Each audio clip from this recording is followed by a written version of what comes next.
நீங்கள் பார்த்துக் கொண்டிருப்பது 24 நியூஸ் தமிழ்.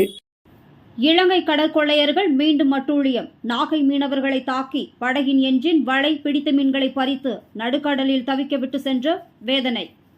நாகை மாவட்டம் செருதூர் மீனவ கிராமத்தைச் சேர்ந்த தங்கதுரை என்பவருக்கு சொந்தமான ஃபைபர் படகில் தனது மகன் மணிகண்ட பிரபு, அதே பகுதியைச் சேர்ந்த கங்காதரன் ஆகியோருடன் நேற்று காலை 11 மணிக்கு மீன்பிடிக்க சென்றார். இந்த நிலையில் நேற்று மாலை கோடியக்கரை தென்கிழக்கே 15 நாட்டில்கள் தொலைவில் மீன்பிடித்துக் கொண்டிருந்த போது 3 படகுகளில் வந்த இலங்கை கடற்கொள்ளையர்கள் 9 பேர் பயங்கர ஆயுதங்கள் கொண்டு மீனவர்களை மிரட்டியுள்ளனர். இதனால் அச்சமடைந்த தமிழக மீனவர்களை இலங்கை கடற்கொள்ளையர்கள் பட்டாக்கத்தி கொண்டு வெட்டி ரகளையில் ஈடுபட்டுள்ளனர். பின்னர் 2.5 லட்சம் மதிப்பிலான படகின் என்ஜின், ஜிபிஎஸ் கருவி, வாக்கி டாக்கி, வலை, செல்போன் உள்ளிட்ட 4 லட்சம் ரூபாய் மதிப்பிலான மீன்பிடி உபகரணங்களை திருடி தப்பிச் சென்றனர்.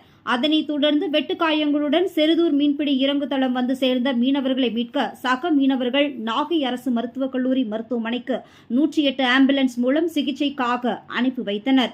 பிடித்த மீன்களை கேட்டு மிரட்டியதாகவும், இடுப்பில் கட்டியிருந்த அரைஞான் கயிறு முதற்கொண்டு திருடிச் சென்றதாகவும் வேதனை தெரிவித்துள்ள காயமடைந்த மீனவர்கள் நடுக்கடலில் சுதந்திரமாக மீன்பிடிக்க ஒன்றிய மாநில அரசுகள் நடவடிக்கை எடுக்க வேண்டும் என கோரிக்கை வைத்துள்ளனர். இலங்கை கடற்கொள்ளையர்களால் தாக்கப்பட்டு கரை சேர்ந்த மீனவர்களை கண்டு கரையில் காத்திருந்த மீனவ பெண்கள் கதறி எழுதனர்.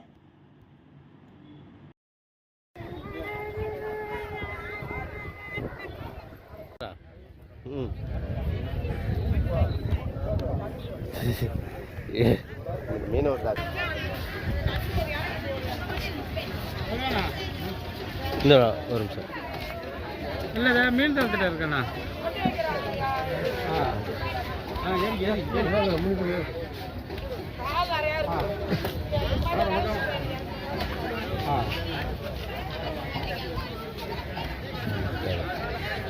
அவங்க ஒரு பையன் அந்த பயிர் மட்டும்